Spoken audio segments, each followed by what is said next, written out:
dapat ginawang national artist ang comedy king na si Dolphy. Yan ang paniwala ng ilan. Pero ayon sa National Commission for Culture and the Arts o NCCA, noong 2009 naging nominado si Dolphy pero hindi pinalad na makuha ang parangal. May news to go si Claire Delfin. Wala na. John ng John and Marcia. Ilan lang ito sa mga karakter ni Dolphy na tumatak sa isipan ng maraming Pilipino sa loob ng mahigit 6 na dekada niya sa showbiz. Kaya para kay Director Bebeth Orteza, matagal na raw dapat naging national artist ang nag-iisang king of comedy ng bansa. He deserves to be national artist.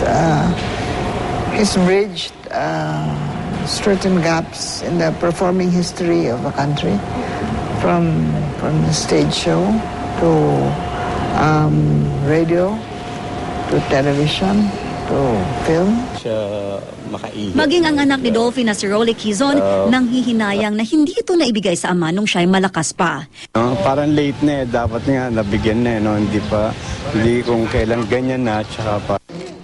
Ngayong nasa critical na kondisyon si Dolphy, sabay-sabay na nagdatingan sa National Commission on Culture and the Arts o NCCA ang mga formal na nominasyon para mahirang na pambansang alagad ng sining o national artist si Dolphy na nagsimula sa pag-arte sa takilya sa edad na 17. Ang National Artist Award ay ang pinakamataas na parangal na naibibigay sa isang artista. Kaya importante raw na mapanatili ang integridad ng award na ito. Kaya sikat man o hindi ay kailangan dumaan sa mahaba at masusing proseso ng pagpili ng national artist. Ayon sa NCCA, bukod sa nominasyon, may 3 deliberation process pa ang dadaanan bago makapagbigay ng listahan ng hihiranging national artist ang NCCA sa Malacanang. Taong 2009 huling napabilang sa mga nominado sa pagiging national artist for film si Rodolfo Vera Quezon o Dolphy. Pero hanggang sa ikalawang deliberation process lang daw umabot si Dolphy. Kinulang daw kasi siya ng boto mula sa Council of Peers na kinabibilangan ng mga eksperto rin sa larangan ng sining. There are 21 judges, peers. So, siguro ang vote niya is below 10. So, probably below 10. Kasi kung if you're voted 11 up, you're included in the list. It's really beyond the control of the NCCA and the CCP. Dahil hindi naman kami ang nag-choose. We are only implementing the project. Sa taong yun, ang yumaong aktor na si Manuel Conde ang inirekomendang National Artist for Film.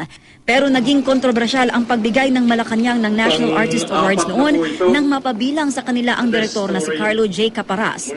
Kada 3 taon lang binibigay ang parangal na National Artist at nakatakda ng magbukas ang NCCA para sa mga nominasyon sa Hulyo. Medallion, cash na 100,000 pesos, habang buhay na monthly pension, hospitalization benefits, life insurance coverage at state funeral ang binibigay sa isang national artist. Kapag yumao na, medallion at cash na 75,000 pesos ang matatanggap ng kanyang naiwang pamilya. Nang matanong noon tungkol sa posibleng pagpili sa kanya bilang national artist, idinaan pa rin sa komedya ni Dolphy ang kanyang tugon. Ako, hindi ko na iniintindi national artist eh. Okay na lang sa akin to. Kaya bigyan ako nung kaya hindi, okay na siya. Dami yata kumukontre. Pwede na sa akin ang kuhan.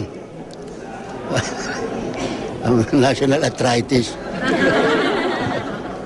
Claire Delfin, GMA News.